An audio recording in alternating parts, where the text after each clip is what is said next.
میرا نام عاصم ہے اور میں ایک ٹرک ڈرائیور ہوں۔ سڑکیں میری زندگی ہیں اور راتوں کو سنسان راستوں پر سفر کرنا میرے لیے کوئی نئی بات نہیں۔ میں نے ہمیشہ ان قصوں کو مذاق سمجھا تھا جو دوسرے ڈرائیوروں سے سنا کرتا تھا۔ سڑکوں پر بھٹکتی ہوئی روحیں، نامعلوم مسافر اور ایسی چیزیں جنہیں عام آنکھ نہیں دیکھ سکتی، مگر وہ رات وہ میرے لیے کسی بھیانک خواب سے کم نہیں تھی۔ یہ سردیوں کی ایک قہر آلود رات تھی۔ میں لاہور سے کوئٹہ جا رہا تھا۔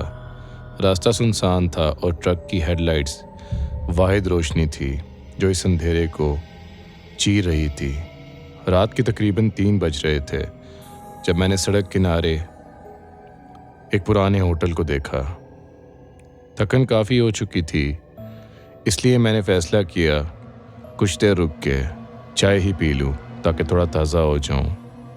ہوٹل میں صرف 2-3 لوگ بیٹھے ہوئے تھے، ایک ہوٹل والا اور 2 خاموش گاہک تھے۔ میں نے چائے کا آرڈر دیا اور قریب بیٹھے ایک شخص سے گفتگو شروع کر دی۔ وہ درمیانی عمر کا تھا، لمبے قد کا، سر پر ٹوپی پہنے ہوئے، اور اس کی آنکھوں میں ایک عجیب سی گہرائی تھی۔ وہ بہت دھیمے لہجے میں بات کر رہا تھا، جیسے الفاظ تول کر ادا کر رہا ہو۔ آپ کہاں جا رہے ہو؟ میں نے پوچھا۔ وہ مسکرایا، جہاں راستہ لے جائے۔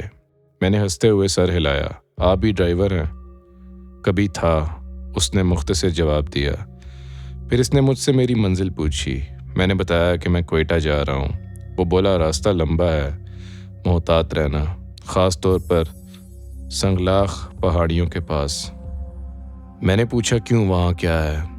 وہ کچھ لمحے خاموش رہا، پھر آہستہ سے بولا، کچھ راستے زندوں کے لیے نہیں ہوتے۔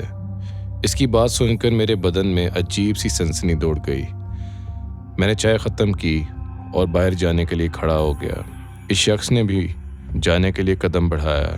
اگر آپ کوئٹہ جا رہے ہیں تو مجھے راستے میں اتار دیں، اس نے کہا۔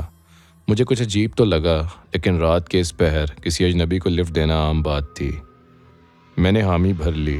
وہ ٹرک میں میرے برابر آ بیٹھا اور پھر ہم سفر پر روانہ ہو گئے۔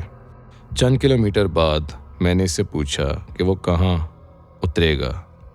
اس نے بس سامنے دیکھتے ہوئے کہا، جہاں اندھیرا گھنا ہو وہاں روک دینا۔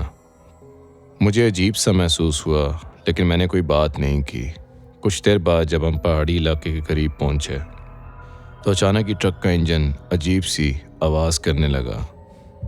میں نے شیشے میں دیکھا اور میرا خون میرے جسم میں جم گیا۔ وہ شخص جو میرے ساتھ بیٹھا تھا اب سیٹ پر موجود نہیں تھا۔ ڈر کے مارے میں نے زور سے بریک لگائی اور جیسے ہی میں نے دروازہ کھول کر نیچے قدم رکھا، ایک بھاری ہاتھ میرے کندھے پر پڑا۔ میں نے گھبرا کر پیچھے دیکھا، وہی شخص کھڑا تھا، لیکن اب اس کی آنکھیں بالکل خالی تھیں، جیسے کسی مردہ جسم کی آنکھیں ہوں۔ یہاں رکنا مت، وہ مدھم آواز میں بولا، ورنہ تم بھی ان میں شامل ہو جاؤ گے۔ میرے جسم سے جیسے جان نکل گئی۔ میں تیزی سے ٹرک میں واپس آ بیٹھا اور پوری قوت سے ایکسیلیٹر دبایا۔ جب میں نے شیشے سے دیکھا تو وہ شخص سڑک پر کھڑا تھا اور پھر دھیرے دھیرے دھند میں غائب ہو گیا۔ صبح جب میں ایک اور ہوٹل میں رکا تو میں نے وہاں ایک بوڑھے آدمی کو رات کے واقعے کے بارے میں بتایا۔ وہ میری بات سن کر خاموش ہو گیا، پھر آہستہ سے بولا، بیٹا، وہ شخص ایک ٹرک ڈرائیور تھا جو آج سے 10 سال پہلے اسی پہاڑی راستے پر ایک حادثے میں مارا گیا تھا۔ ہاں، وہ بولا، اور ہر سال کوئی نہ کوئی ڈرائیور کہتا ہے کہ وہ اسے راستے میں ملا تھا اور وہی باتیں کرتا ہے جو اس وقت تم کر رہے ہو۔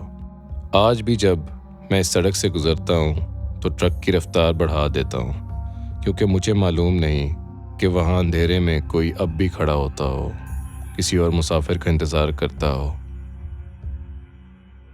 میں سلیم، ایک تجربہ کار ٹرک ڈرائیور ہوں۔ سالوں سے لمبے راستے طے کر رہا ہوں، سرد راتوں میں تنہا سڑکوں کا سامنا کر چکا ہوں، لیکن جو کچھ میں نے اس رات دیکھا وہ آج ہی میری ہڈیوں میں سردی دوڑا دیتا ہے۔ یہ جنوری کی ایک ٹھنڈی رات تھی۔ میں گلگت کی پہاڑوں پر ایک سنسان راستے پر اپنا ٹرک دوڑا رہا تھا۔ وہ سڑک خطرناک تھی، ایک طرف کھائی، دوسری طرف چٹانیں، اور درمیان میں ایک پتلی بل کھاتی سڑک جو دور کہیں اندھیرے میں غائب ہو جاتی تھی۔ مجھے وہ آخری موڑ پار کرنا تھا